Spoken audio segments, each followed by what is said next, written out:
எதிர்காலத்திற்காகத்தான் காப்பீடு செய்து பணத்தை சேமிக்கிறோம். ஆனால் அப்படி சேமித்த பணத்தையே எடுத்துக்கொள்ள யாராவது மறுப்பார்களா? ஆம் என்கிறது ஒரு புள்ளி விவரம். அதனை விளக்குகிறார் நமது நெறியாளர் காயத்ரி.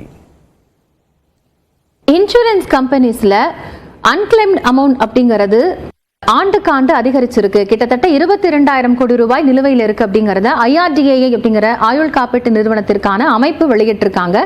அந்த தரவுகள்ல பார்த்தோம்னா வாரிசுதாரர்களால உரிமம் கோரப்படாத தொகைகள் அப்படிங்கிறது ஒவ்வொரு ஆண்டும் அதிகரிச்சுட்டே இருக்கு அப்படிங்கிற விவரங்களை சொல்லியிருக்கிறாங்க. மிக குறிப்பா பார்த்தோம்னா பாலிசி முடிஞ்சு 6 மாதங்களை மேல கடந்ததுக்கு அப்புறமும் சம்பந்தப்பட்ட நபர் விண்ணப்பித்து அதற்கான உரிமை தொகையை கோராத ஒரு அமௌண்ட் அப்படிங்கிறது தான் அன்கிளைம் அமௌண்ட் அப்படின்னு சொல்றாங்க.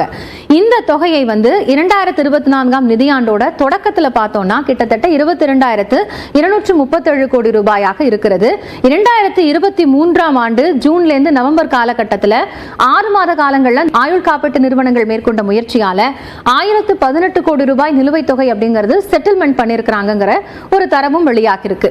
இதுக்கு என்னென்ன காரணம், ஏன் இந்த தொகை இவ்வளவு நிலுவையில் இருக்குன்னு பார்த்தோம்னா இது பற்றிய போதிய விழிப்புணர்வு இல்லாதது அல்லது வாரிசாக நியமிக்கப்பட்டவர்களுக்கு அவங்க தான் வாரிசு அப்படிங்கிற ஒரு அவேர்னஸ் இல்லாம இருக்கிறதும் இதுல மிக முக்கியமான ஒரு காரணமாக பார்க்கப்படுகிறது.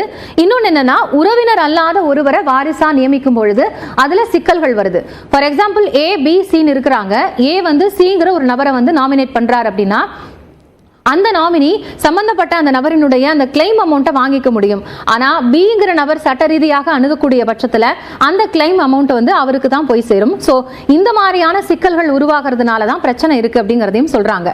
அடுத்து இப்ப பாலிசி கிளைம் நாங்க எப்படி செக் பண்ணி பாக்குறது அப்படின்னு நிறைய பேருக்கு ஒரு சந்தேகம் இருக்கும் இல்லையா?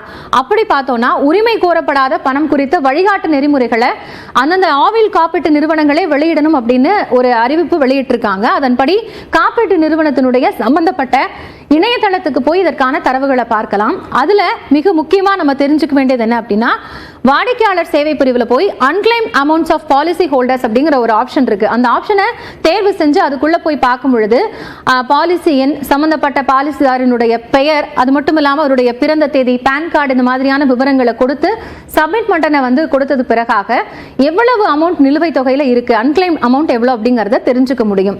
சோ இதன் மூலமாக அந்த சம்பந்தப்பட்ட நபருக்கான தொகை அப்படிங்கறத கிளைம் பண்ண முடியும்னு சொல்றாங்க.